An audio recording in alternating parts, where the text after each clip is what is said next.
ትተአኮት ወትሴባህ አንተ ውእቱ ዘከፈልከነ ነባ ውስተ ጽርሐ ቅዱስ ማኅደርከ።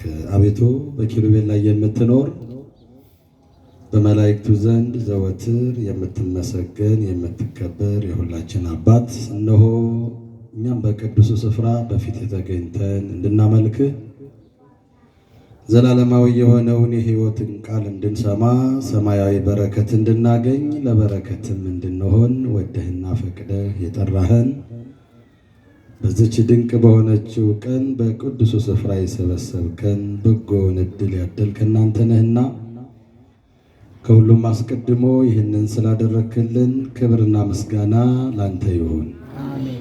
ሁልጊዜም በእናትነቷ በምልጃዋ የማትለየን እናታችን እመቤታችን ቅድስት ድንግል ማርያም እንድናመሰግናት ከፍ ከፍ እንድናደርጋት ልጇ መድኃኔዓለም ኢየሱስ ክርስቶስ በሰጣት ጸጋና ክብር ስሟ የተመሰገነ ይሁን።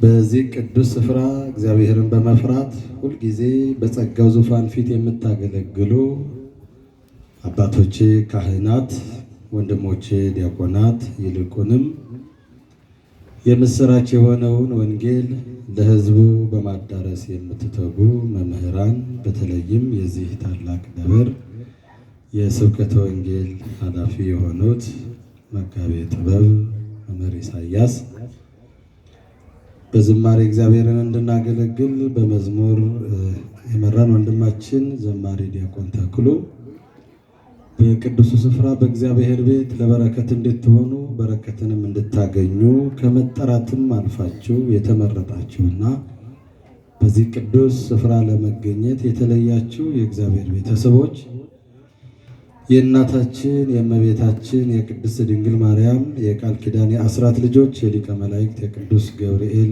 ወዳጆች፣ የቅድስት አርሴማ ወዳጆች በእግዚአብሔር ስም እንደምን ዋላችሁ? እንደምን ቆያችሁ? እንደምንስ እስከዚችን ሰዓት ደረሳችሁ? አሜን። ስለ ሁሉ ነገር ማን ይመስገን? የተመሰገነ ይሁን። እግዚአብሔር ወዶ ፈቅዶ በቤቱ እንድናርፍ በሱ ቤት እንድናመሽ ፈቃዱ ሆኗል። በእግዚአብሔር ቤት ስናመሽ የታመነው እግዚአብሔር እኛ ካሰብነው በላይ ለእኛ ማድረግ የሚችል ነውና በዚህ ትምህርት ሰዓት በመካከላችን ተገኝቶ እንዲያስተምረን፣ በጎውን እንዲነግረን፣ የመልካም መንገዱን እንዲያሳየን፣ የቃሉ ማደሪያዎች እንድንሆን ፈቃዱ ይሆንልን። እንግዲህ እንደ እግዚአብሔር እንደ አምላካችን መልካም ፈቃድ በእግዚአብሔር ቤት ለመኖር በእግዚአብሔር ፊት ለማምሸት እግዚአብሔር ይችን ጊዜ ፈቅዶ ከሰጠን እንደ እግዚአብሔር እንደ አምላካችን መልካም ፈቃድ እኛም ደግሞ የእግዚአብሔር እንድንሆን ሁልጊዜ እንደምንለው እግዚአብሔር የታመነ ስለሆነ ማለት ነው። በነገራችን ላይ እኛ ስለወደድን አይደለም በዚህ ስፍራ ይመጣል። ማን ስለፈቀደ ነው? እግዚአብሔር ስለፈቀደ ነው። ታዲያ ይህንን ጊዜ እንዳናባክነው ደግሞም በቤቱ ያለንን ፍቅር ለቃሉ ያለንን ትጋት ችላ የሚል አምላክ አይደለምና አንድ ቃል አንስተን በፊቱ እናመሻለን። እግዚአብሔር አባታችን ከሁላችን ጋር ይሁን። በዚህ በሉቃስ ወንጌል ምዕራፍ 3 ከቁጥር 3 ጀምሮ ዘመኑን ዋጅተን ነው እንግዲህ ዘመነ አስተርእዮ ነው የክርስቶስን መገለጥ የምንሰብክበት ዘመን ስለሆነ ወንጌላዊው ቅዱስ ሉቃስ መጥምቀ መለኮት ቅዱስ ዮሐንስ የተናገረውን ቃል ጽፎልናል። እኛም እሱን እናነሳለን። ወይረአይ ኩሉ ዘነፍስ አድኅኖቶ ለእግዚአብሔር፣ ሥጋ የለበሰ ሁሉ የእግዚአብሔርን ማዳን ይይ ይላል። እስቲ እንደው ይሄንን ቃል ሁላችንም እግዚአብሔር በልባችን ማዳኑን ደግሞም እርሱን አውቀን እንድንመለስ እንዲረዳን በአንድ ቃል እንናገር። ሥጋ የለበሰ ሁሉ በሉ የእግዚአብሔርን ማዳን ይይ። ይሄ የፍጥረት ናፍቆት ነው። የክርስቶስን ማዳን ማየት ናፍቆት ነው።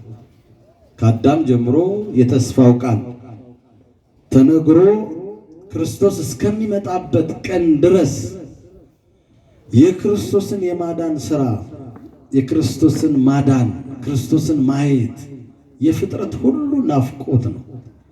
ሰውና መላእክት ተጣልተው ነበር።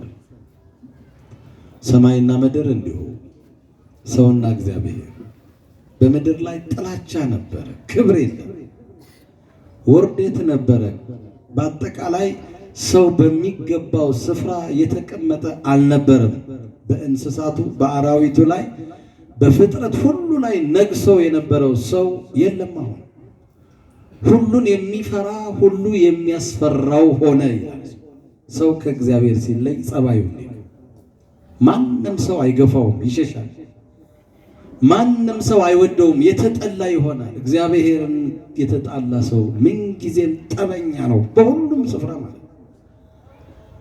ታዲያ እንዲህ ሆኖ የሰው ልጆች ኖረዋል። በዛ ውስጥ ብዙ ቅዱሳን ተነስተዋል። በሩቅ አይተውታል። እና አብርሃም መስዋዕቱን ስርዓቱን ሁሉ ሰርተዋል። ግን ከአሕዛብ ወገን የሆኑት እነ በለዓምም አየዋለሁ፣ በቅርብ ግን አይደለም፣ እመለከታለሁ፣ ከያዕቆብ ከዳዊት ወገን እንደሁ በትር ይነሳል እያሉ ሕዝቡን ነፃ የሚያወጣው እያሉ ብዙ ነቢያት ይቃትቱ ነበር ክርስቶስን ለማየት። ዘመን አስተርእዮ ማለት ነው። በነገራችን ላይ በሁላችን ልብ ሁሉ ናፍቆት ነው። እምነት ያላቸውም የሌላቸውም አሕዛብም ሕዝብም ነፃ መውጣትን ይፈልጋል። ሁሉም በተሰጣቸው ማለት ነው። ስለዚህ ይሄንን የክርስቶስን መገለጥ የክርስቶስን ሰው መሆን ወደኛ መምጣት ዘመድ መሆን እኛን ማንሳት ወደ ቀደመ ክብራችን መመለስ በእግዚአብሔርና በሰው መካከል የነበረውን ይሄንን የጥል ግድግዳ ማፍረስ ከኛ እንዳንድ ሆኖ የኛ ዘመድ አባት እንድንለው የኛን ሥጋ መልበስ ያስፈልጋል። ያ የተስፋን ቃል የብዙዎች ሐሳብ የተስፋውን ቃል በመጠበቅ እስመ ብዙኃን ነቢያት እያሉ አይደል አባቶቻችን ያዜሙታል። በደንብ አድርገው ፈተው ይርአዩ አንትሙ ዘትርእዩ ወይርአዩ። ብዙ ነቢያት ይሄንን እውነት ያዩ ዘንድ ወደዱ፣ ግን አልሆነም። ይሰሙ ዘንድ ወደዱ፣ አልሆነም። በፊታቸው ተገልጦ ሲያስተምር ወንጌል ሲገልጥ ታምር ሲሰራ ናፍቆት ነበረ ክርስቶስ ማለት። ጽድቃችን ሆይ መቼ ነው የምትወርደው የምትወልደው የምትወልደው በቃ እያሉ ይሄ ናፍቆት ነበር። ዘመነ አስተርእዮ እንግዲህ የክርስቶስ መገለጥ ማለት ነው። የመገለጥ የመታየት የማየት ዘመን ማለት ነው። ሰው በእግዚአብሔር ፊት እግዚአብሔርን ያያል፣ በእግዚአብሔር ይታያል እና ይሄንን ዘመን እንደው ዝም ብለን ጠቅለል አድርገን ስናየው ሰው ከአዳም እስከ ነብዩ ሙሴ ድረስ ያለው በሕገ ልቦና በቃል በራእይ በተአምር ሰዎች በሚችሉት መጠን በቃልም በተአምራትም ያዩታል። በልባቸው ተስሎ በሕግ አድርገው ይይዙታል። ግን ገና ነው። ከሙሴ ጀምሮ እስከ ክርስቶስ መምጣት ባለው ደግሞ ልክ አሁን ይሄ ሁሉ ነገር በሆነው በተለያየው መንገድ ይገለጥላቸዋል። ግን በመጽሐፍ ሕግ ሆኖ የብሉይ ኪዳን ሐሳብ የብሉይ ኪዳን ሰውና እግዚአብሔር የሚገናኙበትን እነዚህ ጽላቶችን ሰርቶ ሕግ ቀርጾ እንደገና ደግሞ በዚህ ይገናኛቸዋል። በመገናኛው ድንኳን በተሰጣቸው መጠን ያዩታል። አሁን ይሄ ሁሉ በቂ አይደለም። በመጨረሻ ግን ጌታችን መድኃኒታችን ኢየሱስ ክርስቶስ እኛን በመውደዱ ማለት ነው። እኛን በመውደዱ ሰውን መውደዱ እጅግ ጥልቅ ስለሆነ ቅዱስ ዮሐንስ እንደውም በዚህ በምስጋና መጽሐፉ ኦ ፍቅር ዘመጠነ ዝፍቅር ይለዋል። እንደው እንዲህ አድርጎ ሰውን መውደድ ምን አይነት ፍቅር ነው ይላል። ታውቃላችሁ እንዴት አድርጎ እንደወደደ? ምን አይነት ፍቅር ነው? ሰው እንዴት የሚጠላውን ይወዳል? እንዴት የካደውን ይወዳል? እንዴት ያዋረደውን ይክዳል? እንዴት ባስቀመጠው ስፍራ ያላገኘውን ሰው ይወደዋል? በነገራችን ላይ እዚህ የመጣ ነው ክርስቶስ ስለወደደን እግዚአብሔር የራሱ ስላደረገን ልጆቹ ስለሆነ ነው። በእኛ ስራና በእኛ ጽድቅ ቢሆን ኑሮ የለም አሁን አንዱ ከአንዱ ጋር መቀመጥ አይችልም። እግዚአብሔር ይሄንን ቸርነት ለመስጠት ግን ክርስቶስ ሰው መሆን ነበረበት ማለት። አሁን ከድንግል ማርያም ከስጋዋ ስጋ ከነሷ ነፍስ ነስቶ በጠባብ ደረት በአጭር ቁመት ምንም የማይወሰነው አምላክ ሰው ሆኖ በመካከላችን ተገኝቶ መምህር ሆኖ የአምላክ ልጅ ሆኖ እኛም ደግሞ ልጆቹ እንድንሆን በስጋ ተገለጠ፣ ወደዚህ ዓለም መጣ። በጣም የሚገርመው አሁን ይሄ ፍጥረት ሁሉ የሚናፍቀው አምላክ መጣ፣ ወረደ፣ ተወለደ። ግን እንደው ዘመን አስተርእዮን እስቲ እንዴት እንዳሳለፍን ደግሞ በዚያን ጊዜ የነበሩ ሰዎች እንዴት አድርገው እንዳወቁት እንደተቀበሉት እናያለን ያኔ በነበረው ነገር። ስለዚህ ጌታ ስለ ሶስት ነገር በደንብ አድርጎ ተገልጧል። አንደኛው በዘር ይተላለፍ የነበረውን ኃጢአት እንበለ ዘር በመጸነስ አሁን ይዝሙር ከአዳም ጀምሮ በዘር ይሄ የኃጢአት ቁራኛ አብሮ ነበረ። ገና ከእናቱ ማህፀን ሲወጣ እዛው አብሮ ሲከፈል ከአባቱ ይዘዋል። ይሄ ነገር እንዳይሆን ሰዎችን ፍጹም በሆነ ሌላ በማስመሰል እባብ መስሎ በእባብ ውስጥ አድሮ ሰዎችን እንዳዋረደው ግን የኛ አምላክ በንጽህና በቅድስና ደግሞም ከፍጥረት ሁሉ ንጽሕት ከሆነች ከድንግል ማርያም ያለ ዘር ተወለደና ያን ይሄ ሲመጣ የነበረውን በዘር ሲተላለፍ የነበረውን የውርስ ኃጢአት ሰበረው ይላል። ክብር ምስጋና ለስሙ አጠራር። በሁለተኛ ደረጃ ደግሞ የአዳምና የሔዋን የዳቢሎስ አገልጋይነት ይሄ ግብር ምንድነው? አዳም ገብሩ ለዳቢሎስ፣ ሔዋን አመቱ ለዳቢሎስ። አዳምም ባሪያ ነው፣ እሷም ደግሞ አገልጋይ ናት። ይሄ ስም ከእግዚአብሔር ጋር እንዳንገናኝ እሱ በደንብ አድርጎ በአንድ ወቅት ከገነት ወደ ቀደመ ክብራችሁ ብሎ መልሳለሁ ብሎ አስቷቸው በራሳቸው አጽፎ እሱ ማይተም አድርጎት ባሪያዎች የሚል ስም ተሰጥቶን እንኖር ነበር እስከ ክርስቶስ ማለት የኃጢአት ባሪያዎች፣ የዳቢሎስ ባሪያዎች። ይህንን አስቀድሞ በሁለተኛው ደግሞ በጥምቀቱ በዮርዳኖስ መካከል በደንብ አድርጎ እዛ ላይ እንደው በቃ እንደገል በደንብ አድርጎ ከስክሶት ደግሞ እንደሰም አቅልጦት ነፃ አውጥቶናል። ክብር ምስጋና ለስሙ አጠራር። በሶስተኛ ደረጃ በነገራችን ላይ እንግዲህ በሲኦል ያኖረዋል። በጣም እጅግ ጥልቅ በሆነው ነገር ማለት ያን በመስቀል ላይ እሱን ጠርቆ በመስቀሉ እሱ እዛ ለራሱ በነፋስ አውታር ተይዞ ክርስቶስ ግን በአካለ ነፍስ በሲኦል ለነበሩት ሰላም ለኩልክሙ። እንዴት አይነት ወዳጃችን ነው! የዘመናት ሰላማችንን አውጆ እንዲህ እያለ ነው አሁን ዘመን አስተርእዮን የምናየው ማለት ቅዱስ ዮሐንስ በወንጌሉ ላይ ሥጋ የለበሰ ሁሉ የእግዚአብሔርን ማዳን ይይ አለ። አሁን በነገራችን ላይ እንዲህ አይነት ንግግሮችን ስትመለከቱ በምድር ላይ ፍጥረት የሚናፍቀው መድኃኒት፣ ክብር፣ ልጅነት፣ ነፃ መውጣትን አሁን ሁሉም ይፈልጋል። ያኔ ቅዱስ ዮሐንስ ለምን ይሄን እንደተናገረ ታውቃላችሁ? በምድር ላይ ኢየሱስ ክርስቶስ ከተስፋው ቃል የተነሳ ሰው ሆኖ ንጽሕት ከሆነች ከድንግል ማርያም ሰው ሆኖ በቤተልሔም እንደ ሰው ሥርዓት ልክ አስቀድሞ ንጉሡ በምድር ላይ ያሉትን ሁሉ አብዝቶ የሚገዛውን ሁሉ ምን ያህል እንደሆነ ለማወቅ በየሀገሩ እንዲቆጠር ብሎ በአዋጅ ሲናገር ድንግል በቤተልሔም የክርስቶስ እናት ከዮሴፍ ጋር አብራ በቤተልሔም ለመቆጠር ወደዛ ሄዳ ነበር ይላል። ብዙ የቤተልሔም ሰዎች ምንም የቀረ በየሀገሩ የተበተነ ሁሉ መጥተዋል ማለት አንድም የቀረ የለም። ከዛ አንዳንዱ ሆኖ ደግሞ ከእናቱ ጋር ሆኖ መጥተዋል። እሱ እንደ አንዱ እንደኛ ሆኖ ሰው ሆኖ የኛ ወገን ሆኖ ሊቆጠር ማለት ነው። ዘመን የማይቆጠርለት አምላክ ማለት ነው። ስለዚህ በዛ በቤተልሔም አሁን እንዲህ አይነት ነገር ሊከሰት ነው። ቅዱስ ዮሐንስ ደግሞ ይሄንን በደንብ ያውቃል። የተገለጠውን እውነት አለማየት፣ ከእውነት ጋር አለመኖር፣ የተገለጠውን ብርሃን አለማየት፣ በጨለማ ዳግም መኖር በእኛ ውስጥ እንዲያስፈልግ አይፈልግም። ምክንያቱም ማየት አለብን፣ መስማት አለብን። ቅዱስ ዮሐንስ ይሄንን በማለት ምን አለ? ሥጋ የለበሰ ሁሉ የእግዚአብሔርን ማዳን ይይ። እንደውም ሊሸፍኑ የሚችሉትንም ነገሮች አድርጎ በደንብ ይዘረዝራል። ዓለም በናፍቆት የምትጠብቀው ክርስቶስ እነሆ ተወልዷል ይይ ተብሏል። ቀድሞ ገና በማህፀን አውቆታል። እሱ የእግዚአብሔርን ሥራ ደግሞም እሷ የተለየች ንጽሕት ዘር እንደሆነች የእግዚአብሔር መልአክ ቅድም አባቶቻችን እንደነገሩ እንዴት አድርጎ አስቦ እንዴት አድርጎ በትህትና እንዴት አድርጎ በክብር የአምላክ እናት መሆኗን ተረድቶ እንዴት አድርጎ እንደሌላው እንደ ዘካርያስ አይደለም። ዘካርያስን በቤተ መቅደስ እንዳናገረው አይደለም።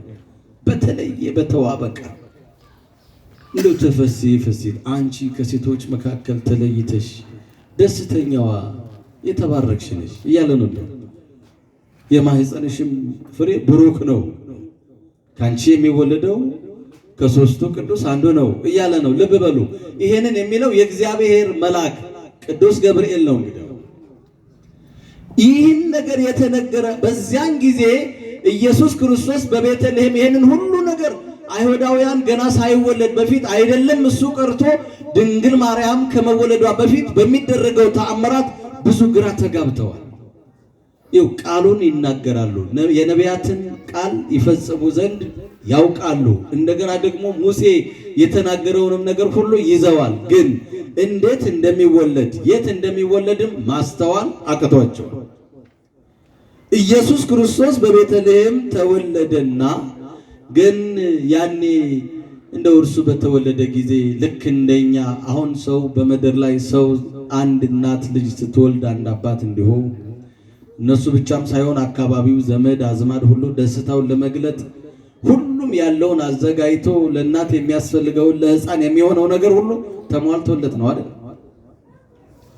የኛ አምላክ ግን ዓለምን ሁሉ በሰላም ወጥቶ እንዲገባ የሚያደርገው የሰላም ንጉሥ በፍቅር ሁሉን ነገር ማድረግ የሚችለው የፍቅር አምላክ በዚህ ዓለም ላይ ለሚያስፈልገን እንደ አቅማችን የተገለጠው አምላክ ጌታ በሰው ልብ ሊያደር ዙፋኑን ሊያደርግ የሰውን ልብ የመጣው አምላክ ግን ስፍራ አልነበረው። እንግዲህ አስቡ፣ ኢየሱስ ክርስቶስ የኛ ዘመድ እንዲሆን እኛ የናቅነው በዲያብሎስ ተታለን ዕፀ በለስ ያለበስ ነው። በዚህ በምድር ላይ ወርደን ወተን ጥረን ግረን እንድንበላ የፈረድንበት የማይገባንን የኛን ያልሆነውን ስጦታ ተመኝተን የተናቀ ያደረግነው የተጎሳቆለውን ስጋችንን ማን ለበሰው? ክርስቶስ። አሁን አንዳንዱ ሰው ይሄ ነው የረከሰ ስጋ ይላል። ግን ማንን እንሰድበዋለን ማለት ነው? ይሄን ስጋ ማን ለብሶታል? ክርስቶስ። በጣም ይገርም። ያኔ በምድርና በሰማይ እርቅ ሊሆን በሰውና በመላእክት ዘንድ ምስጋና ሊበዛ ቤተልሔም ሌላ ስትሆን እንደ ብርሃናት የበለጠው ብርሃን ስለተወለደ 10 እጅ ተበልጠው ውሃዎች ሌላ ሆነው ማርና ወተት ሆነው ልክ ተራሮች እንደው እየዘለሉ እንደው እንደ ጊደር በደንብ አድርገው እየዘለሉ እያመሰገኑ መና ሆነው ድንጋዮች ሰው ግን አያውቀውም ነበር። ብዙ ሀብት ያላቸው ስልጣን ያላቸው በዘመድ የከበሩ በስልጣን የከበሩ የተዋቡ አሉ የተባሉ በዓለም በቤተልሔም ነበሩ። ክርስቶስ ሲወለድ ግን ይህን ደስታ አያውቁም ነበር። ይሄ የዓለምን ሁሉ በደል ይቅር የሚል በልደቱ ታውቃላችሁ፣ በልደቱ ቀን አምላኩን አለማወቅ ፈጣሪውን አለማወቅ እንደ አቅማችን እንደ ልካችን ክርስቶስ ሰው ሆኗል። ነው ክርስቶስ በነገራችን ላይ ልክ እንደው ዝም ብሎ የተወለደበትን መንገድ ስናየው ሰው ሆኖ ተገለጠ። አሁን ሰው ሆኗል። ሰው ሲሆን ግን የህይወት ረሃብ ላጠቃቸው ሰዎች የህይወት እንጀራ ሆኖ ለዚህ ምሳሌውን ስትመለከቱ ልክ በሰው ዘንድ በቃ ልክ ዮሴፍ ድንግል ማርያምን በዛ በምጥ ወቅት ተጨንቃ ያለ ማረፊያ ታያለ እከሌ ዘመዴ ያስጠጋናል ብሎ ሲያንኳኳ የለም። አሁንም ወደ አንዱ ሲሄድ የለም፣ ወደ አንዱ ሲሄድ የለም፣ ጠፋ። አረጋዊ ዮሴፍ በጭንቋ ቀን ማለት ፈጣሪውን የገፋ እንደው አሁን በጣም ትልቁ በደል በዓለም ታሪክ ክርስቶስ ወደኛ መጥቶ በእኛ ስፍራ ማጣቱ ነው። ታዲያ በዚያን ጊዜ የመጨረሻ አማራጩ ቢኖር ልክ በትጋት ስለ ቤታቸው የማይናፍቃቸው ዘመዳቸውን ትተው የተሰጣቸውን ኃላፊነት በእረኝነት ለተጉት በሜዳ እንስሳቱን ለሚጠብቁት፣ በውርጩ በዝናቡ ላልሰለቹት፣ የተሰጣቸውን ኃላፊነት እረኝነት በአግባቡ ለሚወጡ የእረኞች አለቃ የሆነው ክርስቶስ በእነሱ መካከል እንዲወለድ ይሄዳል። ታውቃላችሁ፣ ዛሬም በትክክል እረኝነታቸውን የክርስቶስን መንጋ ከሚጠብቁት ካህናት ጋር መኖሩን ማመላከት ማለት ነው። በዛ ስፍራ ላይ ይህንን ትጋታቸውን ለሚፈጽሙ እረኞች እሱ የእረኞች አለቃ እንደሆነ ማለት ነው። በጎቹ ባሉበት እሱ አማናዊ በግ፣ የዓለምን ሁሉ ኃጢአት የሚያስተሰርይ በግ፣ እውነተኛው እኔ ነኝ። አዎ እነሱም ይፈልጉታል። ብዙ በሬ፣ ብዙ ጊደር፣ ብዙ ወይፈን፣ ብዙ ፍየል፣ ብዙ በግ አልቋል። ሰዎች ግን ይህንን መስዋዕት ያቀርባሉ እንጂ ከሞት ከሲኦል ነፃ አልሆኑም። ስለዚህ ኢየሱስ ክርስቶስ የግድ መምጣት ያስፈልገው ነበርና የእናንተ ደም ከእንግዲህ ይቆማል ይላቸዋል። እንስሳት ሁሉ ማለት በከንቱ አይፈስም። አንድ ጊዜ በምድር ላይ የኔ ደም ይፈሳል፣ ሁሉም ነፃ ይወጣል። ኧረ ይህንን አምላክ አመስግኑት። ክብር ምስጋና ይስጥ። በዚያን ጊዜ በዛ በጭንቅ ጊዜ በዝናብ በመከራ ሰዓት በምድር ልብ በዋሻ ውስጥ የሚሸሸጉበት ስፍራ ላይ ሌላ ቢጠፋ ሄደ። በምድር ልብ ውስጥ በአንድ በኩል በሲኦል ያሉትንም ወገኖቹን አመጣውላችሁ ይላል። በሌላ በኩል ደግሞ እኛን ሸሽተተ ነው በቃ ልክ እኛ ከሱ ጋር ለመኖር እኛ ቤታችንን፣ ልባችንን፣ ገንዘባችንን፣ ሁለመናችንን ዘግተን አንቀበልም ብለነዋል በሰዓቱ። ያኔ በቤተልሔም ጭፈራ ነበረ። በቃ ሐዘን የለም፣ ደስታ ነበረ። ዘመድ ከዘመዱ ተገናኝተዋል። የበለጠ ዘመዳቸውን ግን ረስተዋል። እንደው እንዴት አከበራችሁት ልደቱ? እንደረኞቹ ወይስ በከተማ ዘመድ በዘመድ እንደሰከሩት በጥጋብ? ዛሬም እኮ ክርስቶስን ሳይው የሚያከብሯል። በዛን ዘመን የነበሩትን ሰዎች መውቀስ አይደለም። ዛሬስ እረኞቹ ከመላእክት ድምፅ ሲሰሙ ነበረ።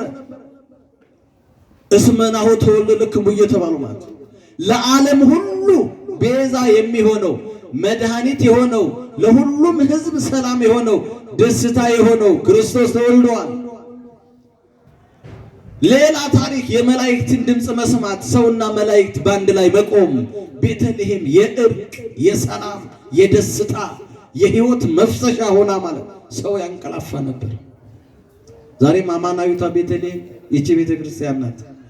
ግማሹ ንስሐ ገብቶ ግማሹ ንስሐ ሳይገባ፣ ግማሹ እስከ በደሉ ግማሹ ጻድቅ ሆኖ፣ ግማሹ በትክክል ተረድቶ ግማሹ በማስመሰል አቤት አለን እኮ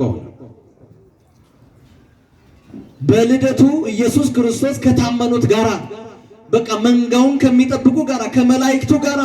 አሁን በዚህ በልደቱ ሁለት ነገሮችን እናያለን። በጥበባቸው ከአባቶቻቸው የተማሩት ዕውቀትን ገንዘብ ያደረጉ፣ በተሰጣቸው ጸጋ ኮከብ ይወጽእ ያዕቆብ የተባለው ቃል ትዝ ብሏቸው ያን ኮከብ ራሱ ኮከብ ነው፣ የአጥቢያ ኮከብ ይለዋል ዮሐንስ በራእዩ ማለት ብርሃን ነው።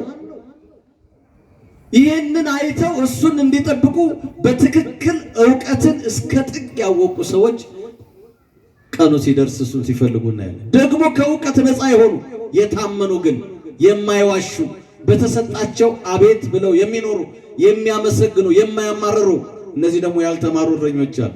በጣም እጅግ ዕውቀታቸው ጥልቅ የሆኑ የጥበብ ሰዎች ይላል። አይቴ ሃሎ ዘተወልደ ንጉሥ አይሁድ እያሉ ፈልገው ይመጣል። እነዚህ ደግሞ መላእክቱ ከነሱ ጋር ያመላክቷቸዋል። ፍጥረታት ሁሉ ያኔ የሆነውን ነገር አዩ። በልደቱ እረኞችና የጥበብ ሰዎች ከሰው መካከል ሰማይና ምድር እንስሳቱ ልክ ያላቸውን እስትንፋስ እንደው በሬው በነገራችን ላይ መስዋዕት መቅረቡም ሳይሆን አምላክም ተብሏል። በእስራኤላዊ የጥጃ ምስል አውጥተው ሰግደዋል። ግሪኮች እንደውም አህያም ያመልካሉ። እነዚህ ሁሉ አንተ መጣህና እኛን ነፃ ወጣህን አመስግኑት። ሰው ፍጥረቱ ስለዚህ ሁሉም ፈጣሪውን አወቀ። ሰው ግን ያን በዓል ሳያውቀው አሳለፈ። አያሳዝንም? ምን አለ ዮሐንስ? ሥጋ የለበሰ ሁሉ የእግዚአብሔርን ማዳን መድኃኒት ተወልዶላቸዋል፣ ግን አላየውም። ሰላም በእናንተ መካከል ነው፣ ግን እነሱ ሌላ ነበሩ። ልደቱን እንደምናከብር ከሆነ ዛሬስ እውነት እንደው በትክክል እንደው ሃይማኖታዊ ስርዓት ባለው ስንቶቻችን እናከብራለን? መቼም ክርስቶስን ማየት ልበ ንጹሃን ነው አይደል የሚለው? ንጹህ ልብ ያላቸው ሰዎች ማንን ያዩታል? እግዚአብሔርን ያዩታል። አንዱ ንጽህና ነው። ከነዚህ ከተናናሾቹ ለአንዱ የሚያደርግ ደግሞ ለኔ ይላል። ያኔ እንግዳ አንቀበልም ብለው አባረዋል። በልደቱ ከድሆች ጋር ውለን ይሆን? ከተራቆቱት ጋር አብረን እነሱን በማልበስ አሳልፈነው ይሆን? እሱ በቤተልሔም ይውላችሁ የህይወት እንጀራ መሆኑን ለማጠየቅ ከግርግ እነዚህ እንስሳቱ የሚበሉት ቦታ ላይ ተኝቷል። አማናዊ መስዋዕት መሆኑን ከበጎቹ እንዳንዱ ሆኗል። እውነተኛ እረኛ መሆኑን ከእረኞቹ ጋር አለ። የመላእክት አምላክ መሆኑን መላእክት ያመሰግኑታል። ፍጥረታት ሁሉ አውቀውት፣ ሰው ግን ደንዝዞ ነበረ። ዛሬም አለ እኮ እውነትን ማወቅ ያቃተው ሰው፣ በጨለማ ውስጥ የሚመላለስ ሰው፣ አምላኩ የገለጠለትን መረዳት አቅቶት ግን በዓላትን ብቻ በማክበር የሚታወቅ ሰው፣ እስከ ኃጢአቱ ብዙ ጊዜ መልካም የሆነውን ነገር እያገኘ አሁንም ከኃጢአቱ መለየት እምቢ አለው። በልደቱ እነዚህ ሁለቱ በእግዚአብሔር ፊት የሆነውን አይተው ልክ ቅዱስ ዮሐንስ እንደተናገረው ማለት ነው።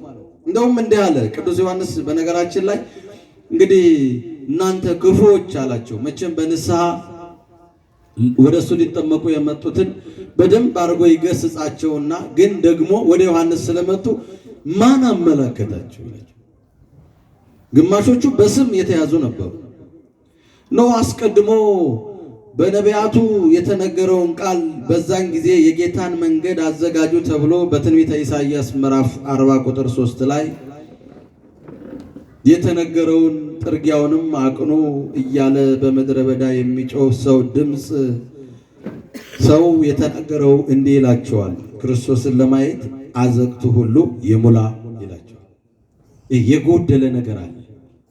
በጸሎት የጎደለ፣ በሃይማኖት የጎደለ፣ በእምነቱ የጎደለ፣ በትሕትና የጎደለ፣ በየዋህነት የጎደለ፣ በቅድስና ሥራ የጎደለ፣ ወደ ቅዱስ ሥጋውና ወደ ክቡር ደሙ መምጣት አቅቶት የጎደለ ይሙላ አለ። ማንን ለማየት? ክርስቶስን ለማየት። ደግሞ ይልና እንደገናም ኮረብታዎች እነዚህ ተራራዎችም ዝቅ ይበሉ። ይሄ የትዕቢት፣ በእውቀት ትዕቢት፣ በገንዘብ ትዕቢት፣ በስልጣን ትዕቢት፣ በዘር በወገን ትዕቢት ማን ይነካኛል? እግዚአብሔር ይህን አይወድ። በእንደዚህ አይነት መጋረጃ ያላችሁ ሰዎች ዝቅ በሉ። ማን እየመጣ ነው አለ? ጥርጊያውን አቅኑ አለ። መድኃኒት በእናንተ መካከል ተገልጧል። እንዲህ እያለ ጠማማ የሆነ ሰው ራሱ አለ ይሄ ማንነቱን ያስተካክል። የንግግር ጠማማ አለ፣ ያኗኗር አለ። እንዲህ እያለ በቤተልሔም የነበሩ ሰዎች አሁን እንዲህ የተከፈተውን ደስታ ሳያዩት ሳያጣጥሙት ልደቱ አለፈ። በሁለተኛ ደረጃ ደግሞ ቀኑ መቼም በቤተልሔም ሰዎች ሳያዩት ቀኑ መለሰና በቤተ መቅደስ ልክ በ40 ቀን ልክ ማንኛውም አይሁዳዊ በብሉይ ኪዳን በዘሌዋውያን 12 እንደተጻፈው ይፈጽም ዘንድ ሁሉም በየሚችለው አቅሙ በእግዚአብሔር ፊት ይህንን ኪዳን ይዘው ይመጣሉና ድንግል በቤተ መቅደስ ልጇን ኢየሱስ ክርስቶስን ይዛው ሄደች። ታሪኩ የሚገርመው በዚህ በሉቃስ ወንጌል ምዕራፍ 2 ከቁጥር 24 ጀምሮ ስታዩት ስምዖን የሚባል አንድ ሰው ነበረ ነው የሚለው መጽሐፉ። በነገራችን ላይ ትሁት፣ ጻድቅ፣ የዋህ ሰው እንደሆነ ይናገራል። ግን በጥሊሞስ የሚባለው በዘመኑ ከክርስቶስ ልደት በፊት ብዙዎች ከ500 ዓመት ይላሉ፣ ደግሞም ከሱ ዓመት 200 ዓመትም ኖሮ ሊሆን ይችላል ብለው 300ም የሚያደርጓሉ። ብቻ ግን ይሄ ሰው እስከተገለጠበት ድረስ በብዙ ቋንቋ በብዙ ስራ ይታወቅ ነበርና ምን ቀረኛል እኔ በዓለም ላይ ያለውን ነገር ሁሉን ነገር አድርጌያለሁ ብሎ፣ አንዳንዶቹ ግን አይ የለም በብሉይ ኪዳን እነዚህ 46ቱ የብሉይ ኪዳን መጻሕፍት እንደው አልተተረጎሙም እነሱ ቀርተውሃል ሲሉት ለክ እሱ ግዛቱ ነው በጽር ቋንቋ ለማስተርጎም ከዕብራይስጥ ወደ ጽር ለመተርጎም ወደ ቤተልሔም ዘይሁዳ ወደ ይሁዳ ሄዶ አሉ የተባሉ 70 ሊቃናቱን እንዲመጡ አደረገ። ይሄን ነገር እንዲተረጉም ብሉይ ኪዳን በደንብ አድርጎ እንዲተረጎም ፈቃድ ሆነ። እንዳጋጣሚ ሆኖ የኢሳይያስ ትንቢት ለዚህ ሰው ለዚህ ጻድቅ ሰው ደረሰው ይላል። ለስምዖን ማለት ትንቢተ ኢሳይያስ ምዕራፍ 7 ቁጥር 14 ላይ ናሁ ድንግል ትጸንስ ወትወልድ ወልድ የሚለውን ማለት ድንግል በድንግልና ጸንሳ በድንግልና ትወልዳለች የሚለው ማለት ልክ እዚህ ሲደርስ ይህ ሰው የምኖረው በንጉሥ ፊት ነው፣ በሰገነት ውስጥ ነው ያለሁት። ንጉሥ በየቀኑ የጻፍኩትን ያያል።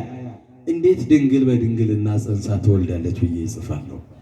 ይሄንንማ ከተረጎምኩ ይሄን ከጻፍኩማ ከፍ ብሎ አንገቴን ዝቅ ብሎ ባቴን ይቆርጠኛል። ስለዚህ ወለት ወይም ሴት ልጅ ያው ብሎ የድንግልን ክብር ቀንሶ ጻፈ ይላል። በዚያን ጊዜ ምንም መቀጠል አልቻለም ነው የሚለው። አንቀላፋ ይላል። እውነት ይውላችሁ፣ በጨለማ መኖር ማለት እውነትን መክደን ማለት ነው። በዚህ ጊዜ ከእንቅልፉ ሲነቃ ነገሩ ተስተካክሏል። የእግዚአብሔር መልአክም አስተካክሎታል፣ መንፈስ ቅዱስም ራሱ አረሞታል። አሁንም የደነግጥና ይፍቀውና ወለት ብሎ ይጽፋል። እንደገና ያንቀላፋል። ታውቃላችሁ፣ ብዙ ሰው መሄድ እየፈለገ ይቀራል። መስራት እየፈለገ ቁጭ ይላል፣ ይሰንፋል። መጨመር እየፈለገ ይቀንሳል። ስምዖን እንዲህ ሆነ፣ ከእውነት ጋር ስላልሆነ ማለት ይኸውላችሁ፣ የፈለግነውም ብንሄድ እውነት ከሌለ እግዚአብሔርን መፍራት ከሌለ መቀጠል አይቻልም። ስምዖን 7ኛው ምዕራፍ ላይ ከዚህ ምስጢር ላይ ቆመ፣ አልቻለም። ንጉሥን ፈራ። እውነትን መግለጥ መጽሐፍ እምቢ አለው። እንደው በዚህ ዘመን እንደው አሁን በዚህ እውነት የሚናገር ሰው ይኖር ይሆን? ግን እግዚአብሔር ሰው ያጣ። የምናቀርበው ነገር ሁሉ ምግቡ ውሸት ያልተጨመረበት ባይዲ ያልገባበት የለ። ሰው በገንዘቡ እውነትን ያጣል። በስልጣን መካከል ስታዩ በውሸት የሚከሰሰው ይበልጣል። ግን እውነት ማን ነው? በደንብ ተናገር። ስለዚህ አሁን እያየነው ነው። አያችሁ፣ ሰው በሐሰት በጨለማ መኖር ማለት ከእውነት መለየት ማለት ነው። ስምዖን ልክ እንዲህ አይነት ሕሳቤ ይዞት አጠፋ ይላል። ስንት ጊዜ ከልባችን ይሄ የወንጌልን ቃል፣ የእውነትን ቃል፣ የመዳንን ቃል፣ የጥበብን ቃል፣ የጽድቅን ቃል አጥፍተን ይሆንኛ በዚህ ዘመን ከሰማነው ቃል የተነሳ ንስሐ መግባት እምቢ አለን። በትክክለኛ ኑሮ መኖር ያቃተን፣ እውነተኞች ክርስቲያን መሆን ያቃተን ክርስቲያኖች፣ እውነተኞች እኮ ክርስቲያኖች በጨለማ ውስጥ እንደ ብርሃን የሚታዩ ክፉ በሆነው ዓለም ውስጥ መልካም ሆነው የሚታዩ ፍሬያቸው የሚገልጣቸው በብርሃን የሚመላለሱ ጨለማውን የሚገልጡ ይሄ ያልጣፈጠውን በጨውነት የሚያጠሙ እኮ ናቸው ክርስቲያኖች። አሜን። ግን አሁን የመረረ እንደውም ክርስቲያኑ ነው እኮ ምን ልዩነት አለ? በአንድ ወቅት ቅዱስ ጳውሎስ እንደው አሕዛብና ሕዝብን እያስተማረ ሲያያቸው በብሉይ ኪዳን ተስፋ የተጣለባቸው የተነገራቸው በካህናት የሚመሩት ሕዝብና ከአሕዛብ ወገን የሆኑት ሁሉ ሲያይ እንደው ብልጫ አጣና እንደው ለመሆኑ የአይሁዳዊ ብልጫው ምንድን ነው አለ። እንደው እውነት የክርስትናው ብልጫ አሁን ምንድን ነው? በዚህ ዘመን ከአሕዛብ የምንለይበት ምንድን ነው? አገልጋዩ ከተገልጋዩ ብልጫ የለው። አማኙ እምነት ከሌለው ብልጫ የለው። በዚህ ዘመን ታዲያ ክርስቶስን አዎ እንደ ነቢያቱ አሁንማ አየነው፣ ዳሰስነው። ቅዱስ እንደ ዮሐንስ እንደተናገረው ከሱ ጋር በላን በጣን፣ እውነት ተገልጧል ይላል። በልደቱ የሚሆነው ይሄ ነው። አልሆነም። በዚህ ጊዜ ስምዖን ልክ እንዲህ አይነት ነገር ነበረ ያጋጠመው። እውነትን በሐሰት መሸፈን አይቻልም። መጨረሻ ላይ ግን የእግዚአብሔር ቃል ፍጹም ሙሉ ስለሆነ እንዲህ አለው፣ አይ ይህ ነገር እስኪሆን ክርስቶስ ሰው እስከሚሆን እውነት እስከሚገለጥ ድረስ አንተ አትሞትም፣ በአልጋህ ላይ ተጣብቀህ ትኖራለህ። የማይሰራ ሰው ታውቃላችሁ? ቤተ መቅደስ ይዞ አያተርፍም፣ አይቀድስም፣ አያወድስም፣ አይባርክም። ግን ካልጋ ላይ ያለ ማን እስኪመጣ ይጠብቃል? ክርስቶስ። አይገርም? አንዳንድ ጊዜ ይሄ አገልግሎታችን እንዳይሰምር እኛው እንጨልማለን። ብዙ ትምህርት ተምሮ ለውጥ የማያመጣ ፍሬ የማያፈራ ከሆነ እግዚአብሔር ያዝናል። ልክ በዚያን ጊዜ ስምዖን ብዙ ዘመናትን እንዲህ ኖረ ይላል። መቼ ነው እያለ አይሞት እግዚአብሔር በቃሉ ተናግሯል። ኢትመውት አትሞትም ተብሎ ዘእንበለ ተራእይ መሲሁ ነው። መሲሁን ሳታይ አትሞትም ተብሏል። በመጨረሻ ሰዓት ኢየሱስ ክርስቶስ ወደ ቤተ መቅደሱ መጣ ይላል። በአገልጋዮቹ መካከል ይዛው መጣች። ሊቃነ ካህናቱ በዛም አይተውታል። እንደነበረው እንደ ብሉይ ኪዳን ምንም የላቸውም። ርግብ ዋኖስ ይዘው መጡ። የሌለው ሰው ይሄንን ይዞ መምጣት ይችላል። በግም ፍየልም በሬም ይዞ ወይፈን ማምጣት ይችላል። ካህናቱ ማን እንደሆነ አላወቁትም፣ የነበሩትም አላወቁትም። ሁለት ሰዎች ግን አውቀውት። የሚገርመው ስምዖን ኢየሱስ ክርስቶስ ወደ ቤተ መቅደሱ እንደመጣ ሰማ ይላል። የእግዚአብሔር መልአክ ተነስ አለው፣ መንፈስ ቅዱስ አበረታው ይላል። ክብር ምስጋና ለስም አጠራሩ። ወደዚህ እንድንመጣ ማን ይምራን? ዘመዶች እግዚአብሔር ይምራል። ዳዊት ምን አለ? በብርሃንከ ንርአይ ብርሃነ፣ በአንተ ብርሃን አንተ ማየት ትችላለህ። እግዚአብሔር ካልመራ እሱን ማየት አንችልም። ስምዖን እንደምንም ተነሳ ይላል። መንፈስ ቅዱስ አበረታው ይላል። እና ያን ያጠፋኸውን አሁን ታየዋለህ። ሳትሞት የምታየው ያ ቃል ሊፈጸም ዘንድ ዛሬ ክርስቶስ ሰው ሆኗል። ወደ ቤተ መቅደስ መጣ። እንደው ከራሱ ጋራ ከመንፈሱ ጋራ ከእግዚአብሔር መንፈስ ጋራ እየተንገዳገደ እንደው ሰዎቹ ራሱ ጉድ ሳይሉት አይቀሩም። መጣና ድንግል ከልጇ ጋራ ከዮሴፍ ጋራ በዛ በቤተ መቅደስ የትኛው ነው አላለም። እንደ ሽማግሌ ወዳጄ፣ እዚህ ስንመጣ እግዚአብሔር ከመራን ማን ማየት እንዳለብን አይኖቻችን ራሱ ከሱ ላይ ያርፋሉ። እባካችሁ ከደካማዎች ያረፈ አይን ካላችሁ መልሱት፣ ትወርቃላችሁ። እኛ ያልደከመ የማይመት የማይሞት የማይለወጥ ለዘመናት ጸንቶ የሚኖር ብርቱ አምላክ አለን። ክብር ምስጋና ለሰጠው። ስለዚህ በዚያን ጊዜ ስምዖን ወደ ሕፃኑ ወደ ድንግል ማርያም ተጠጋና ይሮጥ ሄደ። በቃ ምንም ብሎ እያለ ሄደና ምንም ሳይጠይቅ ከድንግል ማርያም አምጪ ብሎ ተቀበለ። እግዚአብሔር ስላለ እንዴ ለዚህ ሽማግሌ ሰጥቼ ልጄን እጥላለሁ? ማን ወዴት ነህ አይባባሉም እኮ መንፈሳውያን ይተዋወቃሉ። ከውስጥ ነው የሚናበቡት። ክርስቲያኖች እንተዋወቃለን። አሁን እኛ እንደው ወንዱ ወንድማችን ሴቷ እህታችን እንደሆነ እናውቃለን። በጣም እኮ ነው ወደታች እኮ እየዘቀጥ ነው። እኛ ግን የማን ልጆች ነን? አባታችን ማን ነው? አሁን ከኛ መካከል ታላቅና ታናሽ አለ? ሁላችንም እኩል እኮ ነን። በኩር እኮ ነን ለሱ። እኔ ትልቅ ነኝ አንተ ትንሽ ነህ የሚላል እንዴ? የለም።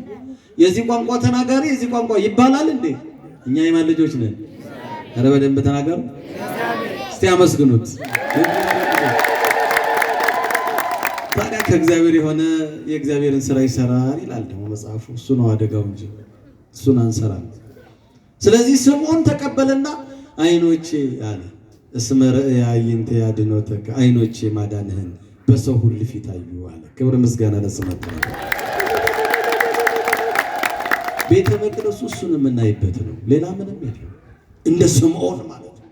አቀፉ፣ አመሰገነው። ከእንግዲህ በኋላ አለ ለሕይወታችንም ለሞታችንም ምልክት ነህ አለው። የሚያምኑበት ይድናሉ፣ አዎ ያላመኑበትም ደግሞ እንደዚያው። ከዚህ በኋላ እስራኤልን የሚቤዠው ነፃ የሚያወጣውን አይኖች አይተዋል አሉ። ስምዖን ክርስቶስን ሲያቀፍ እንደ ጎረምሳ ልክ እንደ መጀመሪያው ተፈጥሮ የ30 ዓመት ጎረምሳ ሆኖ ነበረ። ዘሎ ነበረ ልክ እንደ ኮረብታዎቹ እንደ ተራራዎቹ ማለት ክርስቶስን በጽድቅ ማየት። ያኔም እንዲህ አለው፣ እንዲህ ሆነህ ትኖር እያመሰገንክ ትኖር ጊዜ ልስጥህ እንዲህ አለው። አልፈልግም ማለት የመጨረሻው የሰው ልጅ ትልቁ ሀብቱ አንተን ማየት ነው። ሙሴ ይህንን ተመኝቷል፣ አላገኘም። እኔ ግን አይቻለሁ። ይህ የተሰሮ ለገብርከ ጌታዬ አምላኬ ባሪያህን አሰናብተው ልሞት ይወቀኛል አለ። ስምዖንን አመስግኑት እስቲ በእውነት። አሁን በቤተ መቅደሱ ከካህናት ከአገልጋዮች ከኛ ጀምሮ ይህ የዘመነ አስተርእዮን ክርስቶስን እንዲህ አይተነው አሳልፈን ከሆነ እግዚአብሔር ከብሯል። በጥላቻ በቂም በመቅደሱ ካለን ግን እግዚአብሔር ያዝናል። ባካችሁ እውቀት ብቻውን አይሆንም። ልጅነት፣ አማኝነት፣ ሃይማኖተኝነት ብቻውን አይሆንም። ምግባር ያስፈልገዋል፣ ቅድስናም ያስፈልገዋል። በቤተ መቅደሱ በጣም የሚገርመው ከአገልጋዮቹ ስምዖን ደግሞ ከምዕመናን አንዲት ሴት ይላታል፣ ነብይት የምትባል ሐና የምትባል ነብይት በሚገርም ሁኔታ 7 ዓመት በጋብቻ ኖራለች፣ ግን ልጅ የላትም፣ ባሏም ሞተዋል ይላል። ከዛም በኋላ ለ80 ዓመት ያህል በእግዚአብሔር ፊት መበለቱን አትኖር ነበር ይላል። ዓለሙን አታውቀውም ነበር። እግዚአብሔርን በማገልገል ብቻ በጾምና በጸሎት ተወስና ትኖር ነበር። አይገርም? ስለዚህ ስምዖን እየዘለለ እያመሰገነ በቃኝ እያለ ዓለምን ተውኩ እያለ እውቀቴ ምንም አይደለም አዋቂ አንተን አይቻለሁ እያለ ዓይኖቼ ማዳንህን አይተዋል ብሎ ዮሐንስ እንደተናገረው ሥጋ የለበሰ ሁሉ የእግዚአብሔርን ማዳን ይይ ብሎ በተናገረው ቃል መሰረት ከአገልጋዮቹ መካከል አንዱ በተስፋ የጠበቀው የታመነው ጻድቅ የነበረው ንጉሥን ፈርቶ በድሎም እንኳን ቢሆን እግዚአብሔር ምሕረቱን አብዝቶለት ዓይኖቹ እንዲያዩ ያደረጉለት ስምዖን አየ። ከምዕመናን ወገን ደግሞ በጾም በጸሎት ተወስና ትኖር ነበር ይላል። እግዚአብሔርን በማመስገን አንድም ቀን ተቋርጦባት ሌትም ቀንም ትተጋ ነበር ይላል።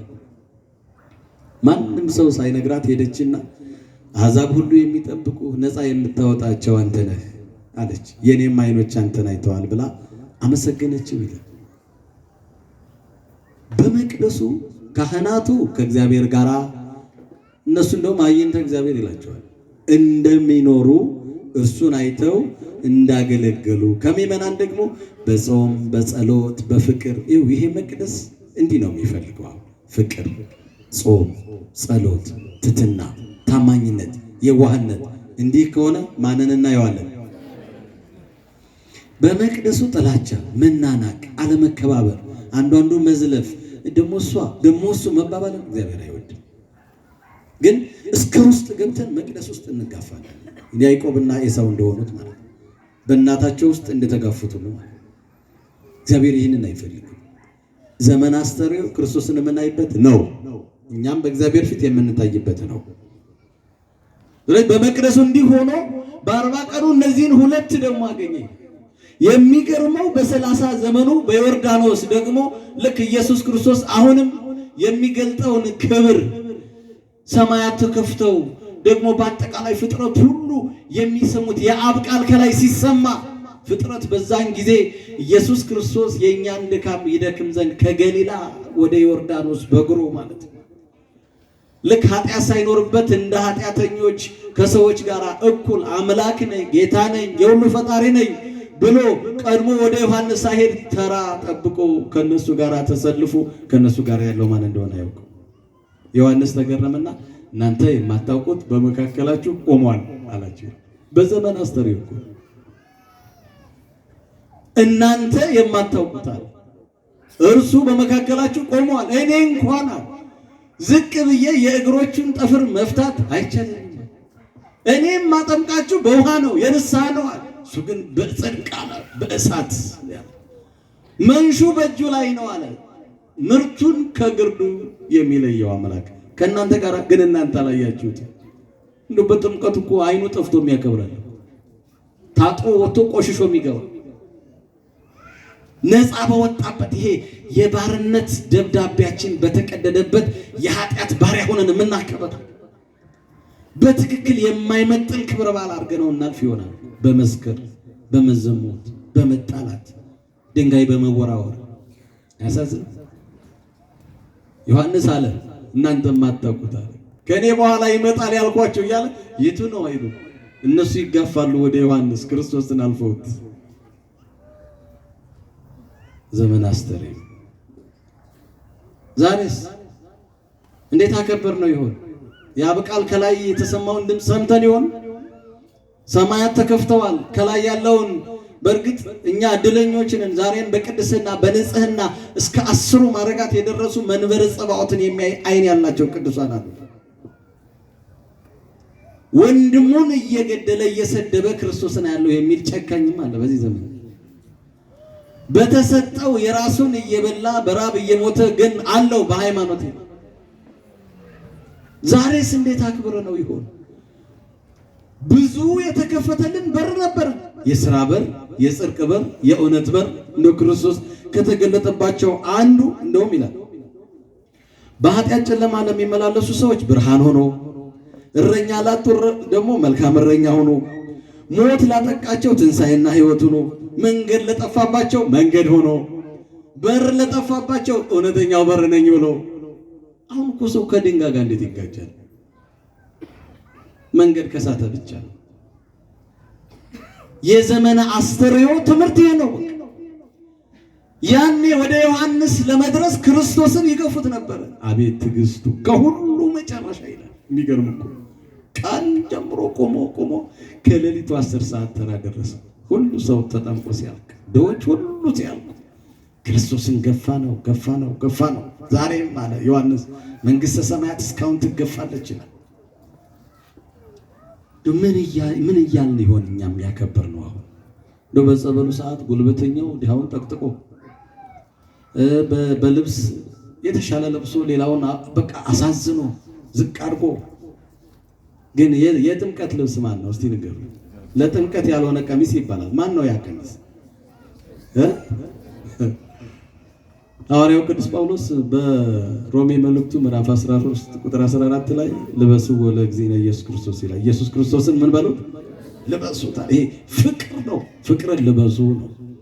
አሁን ሰው በጥምቀት ያልሆነ ቀሚስ ይልና በቃ ድሆችን የሚያሰቃቅ ለብሶ አቤት ዘመነ አስተርእዮ ሥጋ የለበሰ ሁሉ የእግዚአብሔርን ማዳን ከዛ ሁሉ ደግሞ አሁን እንግዲህ መንፈስ ቅዱስ በርግብ አምሳል ከሱ ላይ ሲያርፍ ሰማያት ሲከፈቱ የአብ ቃል ሲሰማ ዮሐንስ ብቻ ነበር የሚያውቀው። ያሳዝናል። ያ ሁሉ ሰው ከዮሐንስ ለመድረስ ይጨቃጨቃል። ሁሉም ድንኳን ጥሎ አለ። ግን ይሄ ነገር አልሆነም። እባካችሁ ልጅነት ያገኘንበትን ቀን ለባርነት አንሆን። መንፈሳዊ በዓል ከሆነ መንፈሳውያን ሆነን መጨረስ አለብን። የሚገርመው ደግሞ አራተኛው የመጀመሪያውን ተአምር ጌታችን ኢየሱስ ክርስቶስ ልክ ከተጠመቀ በኋላ ደቀ መዛሙርቱን ሰብስቦ እያስተማረ ሕሙማንን እየፈወሰ ለምጻሙን እያነጻ ጎባጣውንም እያቀና በቃልም በተአምራትም የራሱ አድርጎ ጊዜው ሲደርስ ደስ የሚለውን ደግሞም የመጀመሪያ ከገዳመ ቆሮንቶስ ጸልዮ ሲመጣ የመጀመሪያ ተአምር በቃና ዘገሊላ ድንግል ከልጇ ጋራ በሰርጉ ቤት ተገኘለ። የመጀመሪያ እንደውም የሰው ልጆችን ራሱ ነው ወንድና ሴት አደረገ አይደል? የሞሸራቸው እሱ። አሁን ደግሞ በሐዲስ ኪዳንም ይሄን ጋብቻ ይቀድስ ዘንድ ማለት አክብረው ወደ ጠሩት ገባ ይላል። በጣም የሚገርመው በዚህ ስፍራ ድንግል ከነ ልጇ ደቀ መዛሙርቱም አሉ። ብዙም ብዙ ነው። ባለሙያ እንግዲህ አለ የተባለ ሰው ለዚህን ያህል ሰው ይሄንን ያስፈልጋል የሚለውን ነገር ሁሉ አዘጋጅቶ ነገር ግን ሰው የሰራው ያልቃል። ኢየሱስ ክርስቶስ በዛለ ገና ብዙ ሕዝብ ሳለ የመጣው ተደስቶ ሳይጨርስ የተዘጋጀው ነገር አለቀ። የሰው ነገር አለቀ። በዚህ ሰዓት ምንም ሳይነግሯት የሰዎችን መሻት የምታውቅ ድንግል ማርያም የእነሱን ጭንቀት ወገኖቿ ናቸውና እኛን እኮ በፍጹም ሳንናገር እኮ ቤታችንን ታውቀዋለች። ድንግል ያልጎበኘችው ማን አለ? ገና ከመጀመሪያ ጀምሮ የሰማነው ድምፅ እኮ የሷን ነው አይደል? ልክ በዚያን ጊዜ በሆነው ነገር ሁሉ አሁን እነዚህ ሰዎች እኮ የወይን ጠጅ እኮ አልቆባቸዋል። በጭንቀት ውስጥ ናቸው፣ በአፍረት ውስጥ ናቸው። በጣም ተደናግጠዋል። አሁን ምንድነው የሚለውን ነገር ሰዓት ቀጥላ ሄደችና ለልጇ ተናገረች። በነገራችን ላይ እንደው ድንግል ማርያም ስላለች ነው እንጂ እኮ አሁን በእኛ ቤት የተጠመቀው እኮ አልቋል። እኛ የጀመርነውን ማን ነው ያላቆመው? ጾም ጀምሮ በደንብ በስርዓቱ መጾም ያቆመ ብዙ ነው። ጸሎት ጀምሮ በጸሎቱ ያልዘለቀ ብዙ ነው። አስራት በኩራት ማውጣት ጀምሮ ያቆመ ብዙ ነው። በጋብቻው ተማምሎ ኪዳን ካሰረ በኋላ የሚፈታ ብዙ ነው። ለማፍራት በውሃ ዳር ተተክሎ የጠወለገ ብዙ ነው። ዛሬ ብዙ ነው። ያኔ የሆነውን የሰዎችን እንግዲህ ከመጀመሪያው ጀምሮ የሚጣፍጥ በክርስቶስ ፊት የተወደደ ደስ የሚያሰኝ መዓዛ የሌለው መሆኑን አለቀ። በቃ የሰው ነገር የለም። ስለዚህ ሄደችና ልጄ አለችው፣ ግን አንድ ነገር ገና ነው አላት። ምክንያቱም እየተጠጣ ትንሽ ቀርታለች። ያቺ እርሾን በዛች ላይ ቢያደርግ አበረከተው ሊሉ ነው። ደግሞም አለ እኔ በሌለውበት እንዲሆነ የሚል ደግሞ ወዳጅ የመሰለ ይሁዳም አለ። እሱም እስኪመጣ ድረስ ቆይ አለ። ሁሉ ሲሆን ግን ምንም ለምን እንዲህ አለኝ የለም። እሷ ምን አለች? ኩሎ ዘይቤለክሙ ግበሩ አለች። ሄደችና ላሳላፊው ልጄ የሚላችሁን ስሙ አድርጉ አለች ብላ ይህንን ነገር ተናገረቻቸው። አለቀ። ምን እናድርግ ብለው መጡ። ጠጋ ብለዋል። ጋኖቹን እጠቧቸዋል፣ ባዶዎቹን ጋር በደንብ አጽዳቸዋል። አጸዳን አሉት። ምን ሊያደርግ ነው? ደግሞ ሄዱና ውሃ እስከቻሉ ድረስ ሙሉባቸዋል። ምን ጎር ነው? ወይኔ የነበረበትን ውሃ ሙሉ ይደና። ግን የነዚህ ሰዎች እምነት የጠነከረው የማን ቃል ስለሆነ መስሎኝ የእግዚአብሔር ቃል። ሄዱና እውነትም ጋኖቹን ሁሉ ውሃ ሞሉ። ጨረስን አሉት። ወስዳችሁ ላሳዳሪው ስጡት አላቸው። ሂድ ብለው ላሳዳሪው ሰጡ። ሄዶ ሲያይ ያማረ የተወደደ ከነበረው ይልቅ 10 እጅ የጣፈጠ ደስ የሚያሰኝ ሆኖ በቃሉ ሰማይና ምድር ይሆን እንዳለ ሁሉ አሁን ደግሞ ምን አለ? ሄዶ ቅዶ ነው ያለው። ማድረግ ይችላል አይችልም? የኛ መላእክት እስቲ እግዚአብሔርን አመስግኑ። ሰውየው ልክ ቀመሰና ቀጥታ ይህን ያደረገ ማን ነው? አይደለም ያለው ሰው እንዴት ያማረውን ወደ ኋላ ከሰከረ ራሱን ከሳተ በኋላ እንዴት ያቀርባል? ይህንን የመሰለ ነገር እንዴት መጀመሪያ አላመጣም እያለ ያማል። ግን አያችሁ ለካ ይህንንም ታምር ያዩት ብዙዎች ይጥማቸዋል፣ ይጠጣሉ። ያን የለወጠ ማን እንደሆነ ግን አያውቁ። ይጠጣሉ፣ ዋ ቆንጆ ነው ይላሉ። ያን ቆንጆ የሰጠ ማን ነው ግን አያውቁትም። እነዛን አሁን ትንቁ ይሆናል። እንዲሁ እንዲህ እንድናመር ያደረገን ማን ነው? እድሜ የሰጠን ማን ነው? አንዳንዱ ገንዘብ ይመስለዋል። ዛሬ ከልጅነት ጀምሮ በብዙ ጸጋ አከበረን። ግን ያከበረንን ስንቶቻችን እናውቀዋለን? ውሃ የሆነው ኑሯችንን ቀይሮ በጣም የተወደደ አደረገልን። በንግግር ባኗኗር በሁሉ ነገር አከበረን። ግን ዛሬስ ያከበረንን ስንቶቻችን እናውቃለን? ዛሬም አናውቅም። ከጎን በሰላም ወጥተን እንድንገባ የጠበቀን ማን ነው? ስንቶቹ ያውቃሉ? ሰው በጉልበቱ በገንዘቡ በእውቀቱ በሀብቱ በንብረቱ እየኖረ የሚመስለው ዘመን አይደል? አሁን እነዛን ሰዎች መኮነን እንችላለን? ዛሬ እስከ ወይን በላይ ደሙን ጠምቆ የለ እንዴ? ስንቶቻችን እናውቀዋለን? ስጋው በደንብ አድርጎ ተቆርሶ የለ እንዴ? አሁን አናቅም ብለን ፊታችንን አዙረን አፋችንን ሸፍነን የምንመለስ ብዙዎች አይደለን? ለምን ያኔ ያሉትን እንወቅሳለን? ዛሬም አለን። መገለጥ ማለት ወደ እውነት መቅረብ ነው። ከቃሉ ጋር መኖር ነው። እግዚአብሔር የሰጠውን ነገር የተሰማውን ድምፅ መስማት ነው። ሁሉን ነገር ማድረግ በቻል ነው። አሁን ዛሬም አሉ ይሄንን የጣመ ነገር ማጣጣም አቅቷቸው ልክ ካህናቱ ጧትም ማታም በክርስቶስ በመስቀሉ ፊት ሆነው ደሙን ይቀዱታል፣ ስጋውን ይቆርሱታል። እኛ ግን ራናቀው ይላሉ። ልክ በዛ በመስቀሉ ስር ሁለት አይነት ሰዎች ዮሐንስ ያዝናል፣ ድንግል ታለቅሳለች። ሌሎቹ ቁማር ይጫወቱ ነበር። የሚፈሰው ደም ትክክለኛ አይመስላቸውም ነበር። ወዳጆች ዛሬም አማኞች መስለው ልክ በመስቀሉ ስር ለደሙ ያልታደሉ ብዙዎች ናቸው። ግን በዓሉን የመገለጡን በዓል አከበርን እንላለን። እባካችሁ ከጨለማ እንውጣ። ስንት ጊዜ እንግዳ ብሆን አልተቀበላችሁኝም እኮ አሁን እኮ እሱ በካህናቱ ታጅቦ ወደ እናንተ ልብ ወደ እናንተ ሕይወት ወደኛ ስጋ ሊመጣ ሲል እምቢ መቼ ይሆን? እንደው በዚያም ጊዜ የመጨረሻው በመስቀሉ ክርስቶስ እንደው በደንብ አድርጎ ማንነቱን ሲገልጥ ማለት ነው። አምላክ መሆኑን ሲገልጥ ፍጥረት ሁሉ ሲያውቁ ልክ ምንድነው ቀራንዮና ቤተልሔም አንድ ይሆናል። ያኔ የመላእክትም ድምፅ ደግሞም የነገሮች ሁሉ መለዋወጥ። አሁን ደግሞ ልክ በሰማይ ፀሐይ፣ ጨረቃ፣ ከዋክብት ክርስቶስን ሲያውቁ ሰው ግን በመስቀሉ ስር ጨልሞባቸው ነው። በቀኝ እንኳን የተሰቀለው አብሮ ከግራው ጋር ያማው ነበር። በትንሽ ደቂቃ ክርስቶስ መሆኑን አወቀ። ከምድራዊ ኑሮ ከክፋቱ ወዳው ተለየ፣ ንስሐ ገባ፣ ስለ ክርስቶስ መናገር ጀመረ።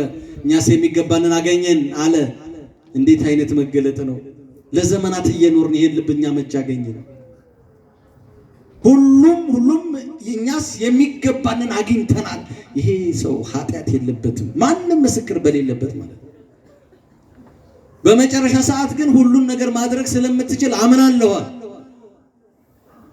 እኔ የምፈልገው ወደ ላይ ሰማይ ተከፍቶ ሳይ ለካ በመንግስቱ አለ፣ እሱ ጋር ከመስቀሉ ጋር አለ፣ ደግሞ በላይ በመንግስቱ አለ። እስቲ አመስግኑት እግዚአብሔር። ወዳጄ ከመስቀሉ ስር ብቻ አይደለም ከላይ ያለውን ሳይ ምን አለ? አለ ተዘከረኒ እግዚኦ በውስተ መንግሥትከ፣ አቤቱ በመንግስት አስበኛል። በየትኛው መንግስት ነው ያለ ነው? እኛ ሰው በእግዚአብሔር ቤት ሆኖ የሚቆዝም የለም። እንደ ዛሬስ ዘመን አስተርእዮ እንዲህ እየሆነ ተከብሯልና መቼም ካከበሩት ሳይሆን ከከበሩት እንድንሆን አምላካችን እግዚአብሔር ይርዳል። ያኔ በመስቀሉ ከነበሩት ጋር ሳይሆን ክርስቶስን በትክክል የገለጡት ድንግል እናቱና ዮሐንስ ብቻ ነበሩ አይደል? እንደው ቀስ እያላችሁ እረኞችና መላእክት እንደገና ደግሞ ስምዖንና ያቺ ነብይት ሐና ቀስ እያላችሁ ቃና ዘገሊላ ደግሞ ድንግል ማርያም ደቀ መዛሙርቱና የተወሰኑ ውሃን የቀዱ እነዛ አገልጋዮች።